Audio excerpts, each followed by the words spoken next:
Okay, Shasta has met Aslan when he was in the fog, riding the horse that he didn't think much of, but he didn't know how to direct it or use the reins. And then he got off his horse and fell down and sort of worshipped Aslan. And Aslan breathed on him and then disappeared.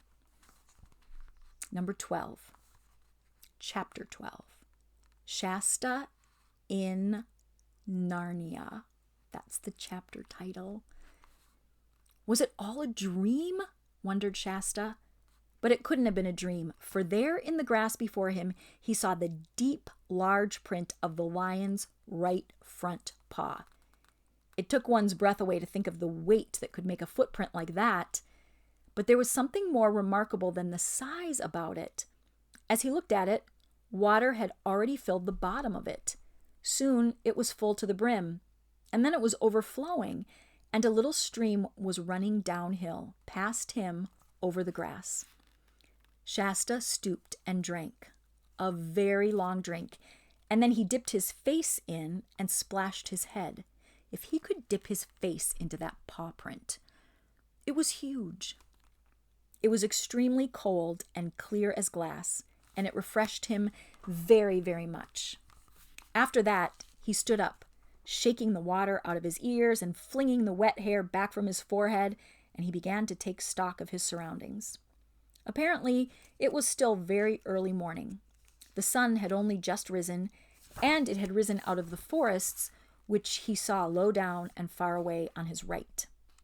The country which he was looking at was absolutely new to him. It was a green valley land, dotted with trees through which he caught the gleam of a river that wound away roughly to the northwest. On the far side of the valley, there were high and even rocky hills, but they were lower than the mountains that he had seen yesterday. Then he began to guess where he was.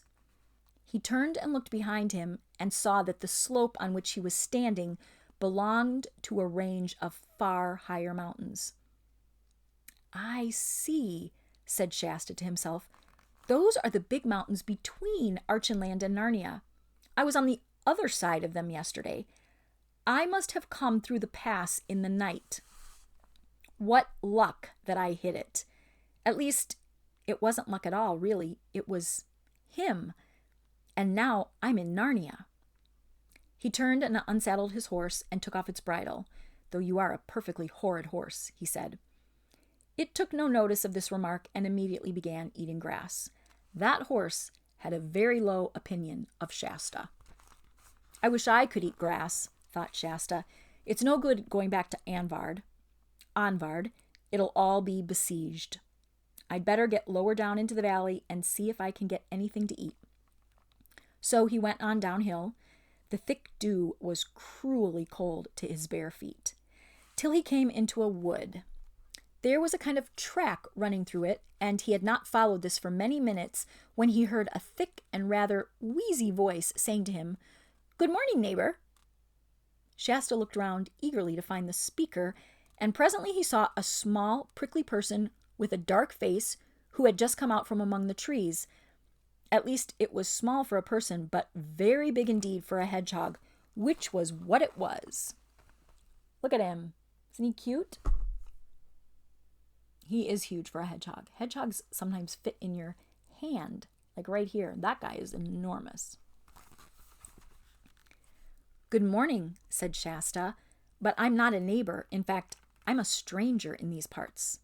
"Ah," said the hedgehog inquiringly. "I've come over the mountains from Archenland, you know." "Ah, Archenland," said the hedgehog. "That's a terrible long way. Never been there myself." "And I think perhaps," said Shasta, "that someone ought to be told that there's an army of savage Calormans attacking Anvard at this very moment." "You don't say," answered the hedgehog. "Well, think of that. And they do say that Calormen is hundreds and hundreds of miles away, right at the world's end, across a great sea of sand." "It's not nearly as far as you think," said Shasta. "And oughtn't something to be done about this attack on Anvard? Oughtn't your high king to be told?" "Certain sure, something ought to be done about it," said the hedgehog. "But you see, I'm just on my way to bed for a good day's sleep. Hello, neighbor." The last words were addressed to an immense biscuit-colored rabbit whose head had just popped up from somewhere, beside the path. The hedgehog immediately told the rabbit what it had just learned from Shasta. The rabbit agreed that this was very remarkable news and that somebody ought to tell someone about it with a view to doing something. And so it went on. Every few minutes they were joined by other creatures, some from the branches overhead and some from little underground houses at their feet, till the party consisted of 5 rabbits, a squirrel, 2 magpies, a goat-footed fawn, and a mouse, who all talked at the same time and all agreed with the hedgehog. For the truth was that in that golden age when the witch and the winter had gone and Peter the High King ruled at Cair Paravel, the smaller woodland people of Narnia were so safe and happy that they were getting a little careless. Presently, however, 2 more practical people arrived in the little wood. One was a red dwarf whose name appeared to be Duffel. The other was a stag, a beautiful lordly creature with wide, liquid eyes, dappled flanks, and legs so thin and graceful that they looked as if you could break them with 2 fingers. "Lion alive!" roared the dwarf as soon as he'd heard the news. "And if that's so, why are we all standing around chattering? Enemies at Anvard! News must be sent to Cair Paravel at once. The army must be called out. Narnia must go to the aid of King Loon." "Ah," said the hedgehog, "but you won't find the High King at the Cair.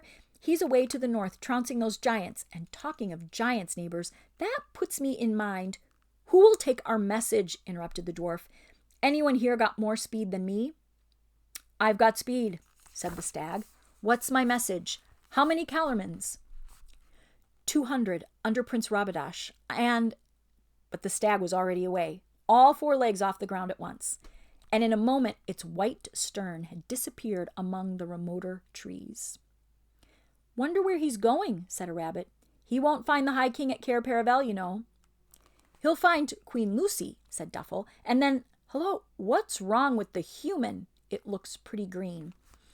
"Why, I do believe it's quite faint. Perhaps it's mortal hungry. When did you last have a meal, youngster?" "Yesterday morning," said Shasta weakly. "Come on, then, come on," said the dwarf, at once throwing his thick little arms round Shasta's waist to support him. "Why, neighbors, we ought all to be ashamed of ourselves. You come with me, lad. Breakfast, better than talking."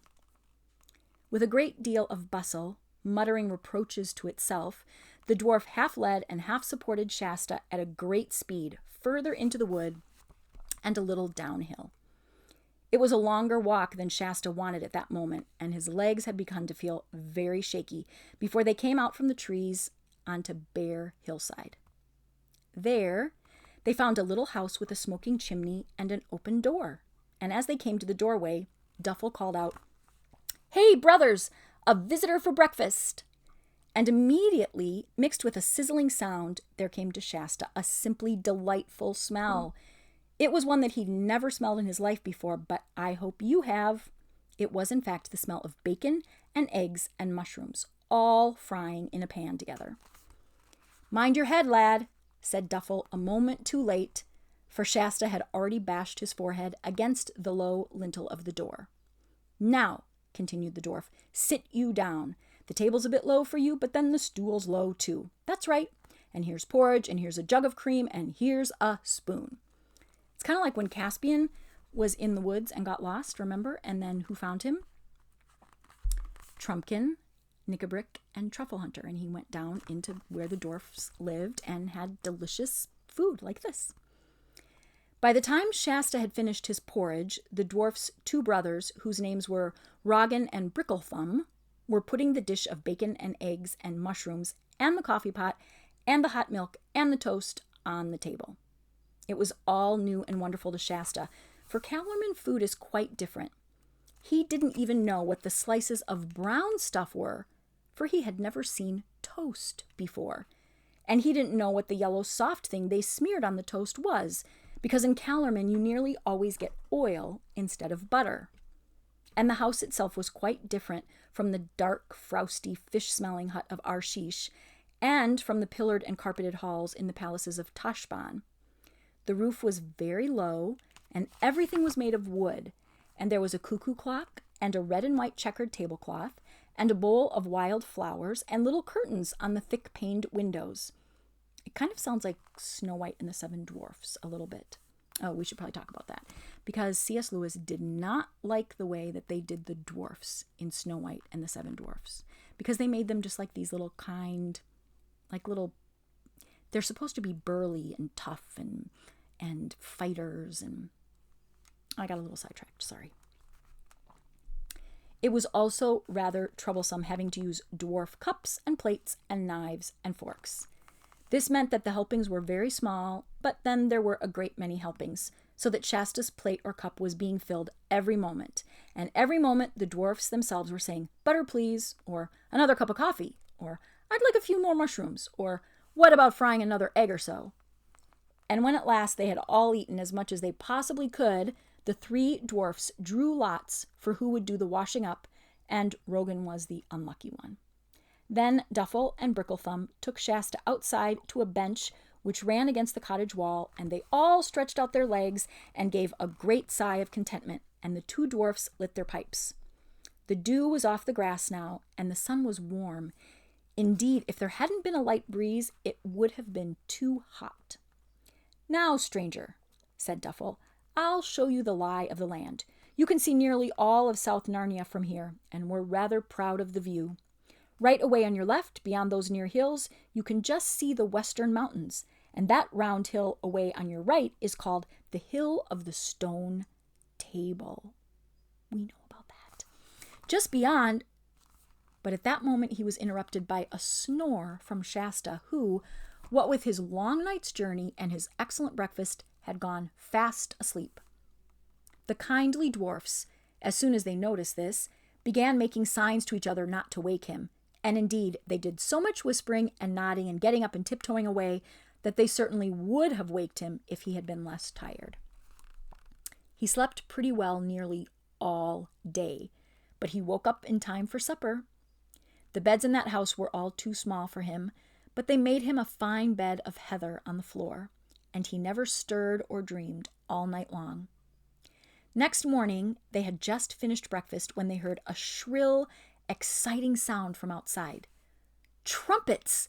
said all the dwarfs, as they and Shasta all came running out. The trumpets sounded again, a new noise to Shasta, not huge and solemn like the horns of Tashbaan, nor joyful and merry like King Loon's hunting horn, but clear and sharp and valiant. The noise was coming from the woods to the east, and soon there was a noise of horse hoofs mixed with it. A moment later, the head of a column came into sight. A column is a group of people who are going to battle. First came the Lord Peridon on a bay horse, carrying the great banner of Narnia, a red lion on a green ground. Shasta knew him at once. Then came 3 people riding abreast, 2 on great chargers and 1 on a pony. The 2 on the chargers were King Edmund and a fair-haired lady with a very merry face who wore a helmet and mail shirt and carried a bow across her shoulder and a quiver full of arrows at her side. "That's the Queen Lucy," whispered Duffel. But the one on the pony was Corin. After that came the main body of the army, men on ordinary horses, men on talking horses, who didn't mind being ridden on proper occasions, like when Narnia went to war. Centaurs, stern, hard-bitten bears, great talking dogs, and last of all, 6 giants, for there are good giants in Narnia. Okay, let's see if we can see all of these people here. Get it up closer and straight, like this. Okay, so you can see that's Peridon, who's carrying the flag, the banner, green with a red lion. Then you've got Lucy and, did it say King Edmund? And Corin is riding with them. The bear, the dogs, the centaurs, and giants in the back. Apparently those are nice giants. Though Shasta knew that these giants were on the right side, at first he could hardly bear to look at them. There are some things that take a lot of getting used to. Just as the king and queen reached the cottage and the dwarfs began making low bows to them, King Edmund called out, "Now, friends, Time for a halt and a morsel.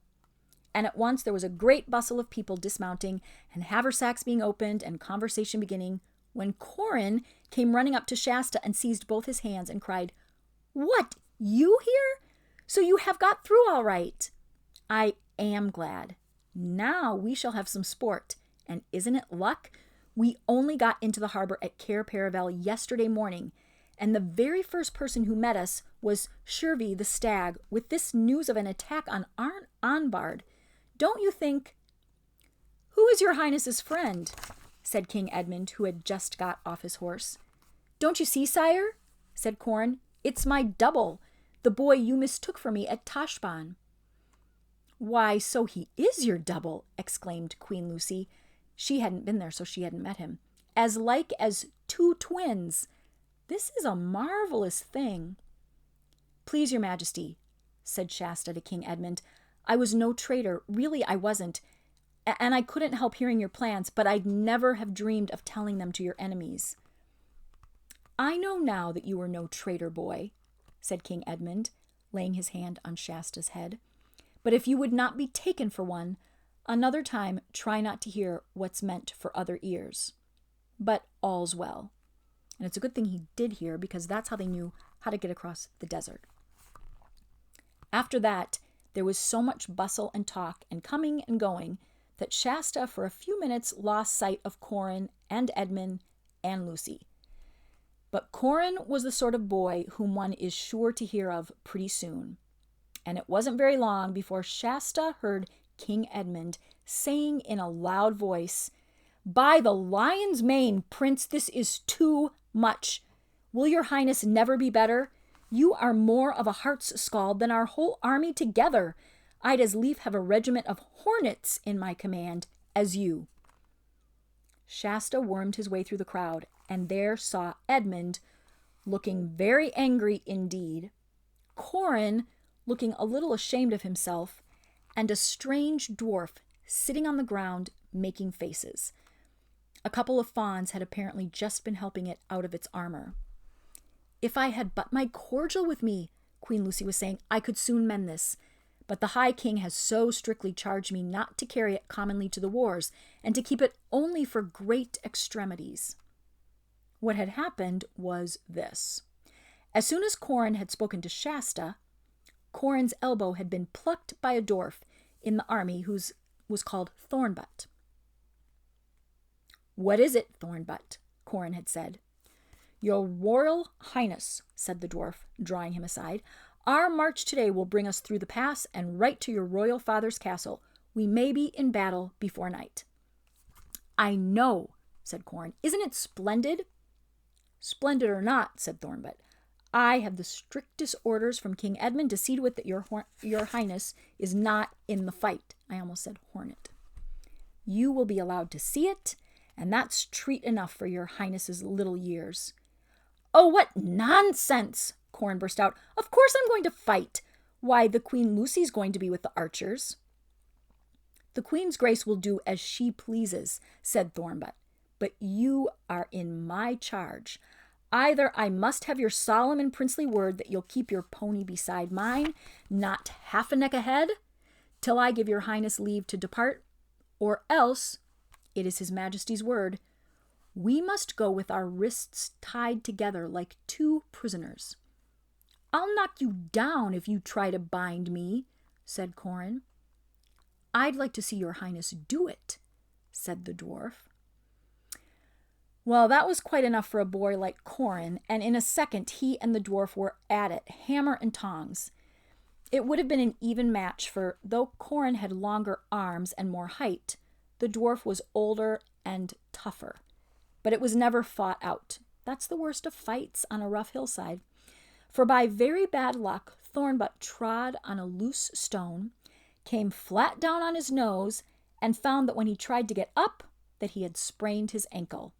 A real excruciating sprain, which would keep him from walking or riding for at least a fortnight, 2 weeks. "See what your highness has done," said King Edmund, "deprived us of a proved warrior on the very edge of battle." "I'll take his place, sire," said Corin. "Pshaw!" said Edmund. "No one doubts your courage, but a boy in battle is a danger only to his own side." At that moment, the king was called away to attend to someone else, and Corin, after apologizing handsomely to the dwarf, rushed up to Shasta and whispered, "Quick, there's a spare pony now, and the dwarf's armor. Put it on before anyone notices." "What for?" said Shasta. "Why, so that you and I can fight in the battle, of course. Don't you want to?" Yes, of course," said Shasta. But he hadn't been thinking of doing so at all, and he began to get a most uncomfortable, prickly feeling in his spine. "That's right," said Corin. "Over your head. Now the sword belt, but we must ride near the tail of the column, the end, and keep as quiet as mice. Once the battle begins, everyone will be far too busy to notice us." Oh no. That's the end. Shasta didn't want to fight. Shasta doesn't know how to use reins. He's never worn armor. He's never been in a battle. He just felt like he had to say yes because another kid said, "Come on, don't you want to do it?" That is never a good reason to do something. Not even if the boy looks just like you. Don't ever let someone talk you into doing something that you don't want to do or you know you shouldn't do. Okay? That's the end of chapter